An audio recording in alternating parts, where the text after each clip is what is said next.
He's wearing the same shirt as yesterday. Shut up, shut up, shut up.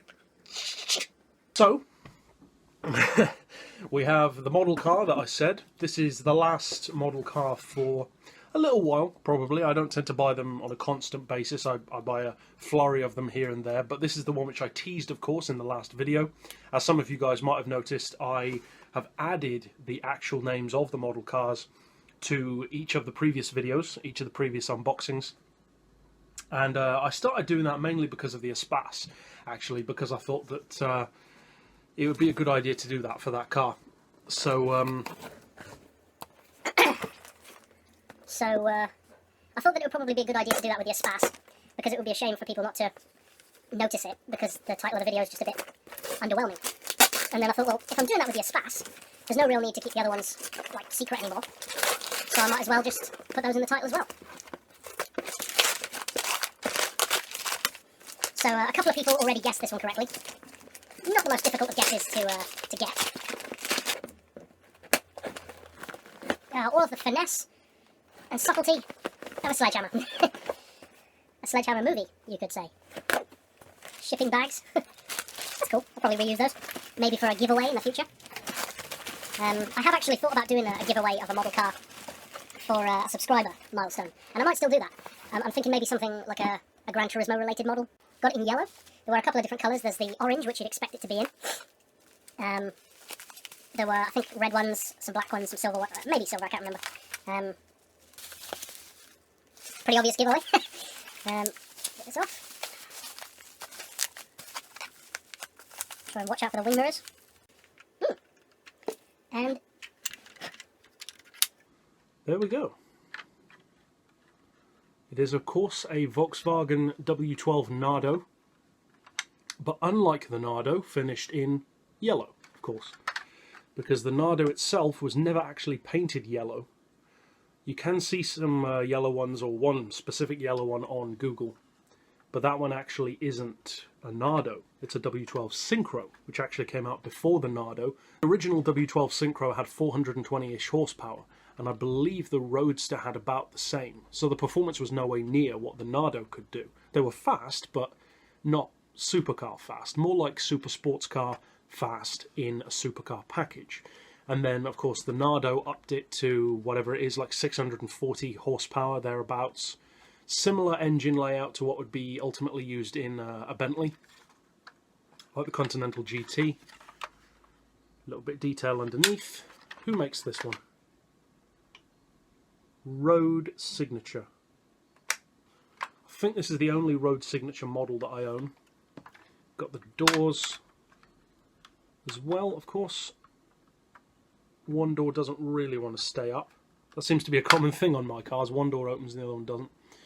The quality isn't as high as some of the other models, but given the fact that this was a fair bit cheaper on a bid, and that's not too surprising. Nicely detailed interior though. I'm not sure how well it's picking it up on the camera, but it's got a nice black and orange inside. But yeah, the Nardo, as I was saying, the Nardo version, which is what this one is, and you can tell the Nardo mainly from the front bumper, which is different. This one is a record holder, because around the Nardo circuit, which is a huge circle, it's not even an oval, it's literally just a huge circle in Italy, which is a track that I would incidentally love to see on Gran Turismo, or any racing game really.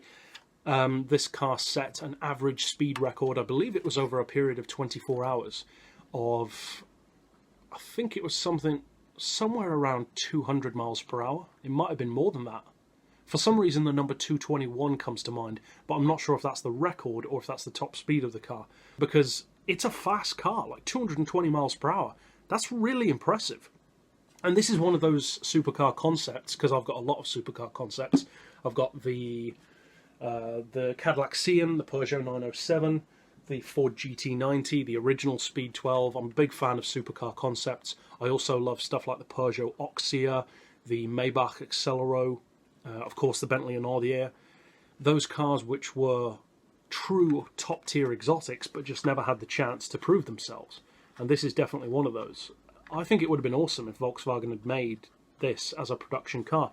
And the W12 Nardo, along with the initial W12 Synchro and the W12 Roadster, to me, look very similar to the Celine S7. It's got that same long, swooping profile. And there are two things in particular which I love about the Nardo. And those are, and from a design point of view, that is, one is the sloping back end, which is very reminiscent of a long-tail Group C car, and also a Celine S7, which I love. Kind of similar to an XJ220 a little bit as well, and also like an XJ220 and like a Zonda and a Huayra, one of my personal favourite features on a supercar, and it's pretty much an essential one for me if I was designing my own, is the exposed glass canopy all the way down the car. I think that's such a cool design feature that the Zonda has, as I said, the Huayra, the XJ220 itself has that, the Nardo, because it just gives the car not just this great two-tone, this legitimate two-tone appearance, but it makes the inside of the car so much more light and bright and makes the car feel more spacious. And I know that's something which doesn't seem to be too important, but for me it really is. So you've got the opening engine bay as well. And unlike the Celine S7 model, this one's engine bay actually looks pretty good. You can see that in there. Got a nicely detailed engine. I like the depth of it as well. It goes down quite far away. See the gearbox. Pretty nice. Pretty nice indeed. Yeah, very nice. So yeah, I think it's a shame that Volkswagen didn't produce this one as an actual, well, production car. So overall, yeah, I think it's pretty nice. I'm happy with that one. And as I said before, I'm not sure what the next one's going to be. I haven't actually got any on order. I mentioned in the last video that I was bidding on a Maserati. I lost the bid on that one. I'm not surprised. It hasn't actually ended yet, but I'm not bidding super high on it because it was damaged anyway. The door was off. But yeah, so I don't know what I'm going for next. I think the two main ones that I'm looking for would be, as I said before, an MC12, and the other one would be a Chaparral 2J in 1/18 scale, but they seem very rare. I assume that there probably are some, but they seem really rare. So yeah, pretty cool model, I think, and it'll look really good in my collection of the supercar concept lineup. So overall, that's it for this installment. Of course, I'll see you guys next time. Not sure exactly when that will be for an unboxing video, but for now, as always, thanks for watching.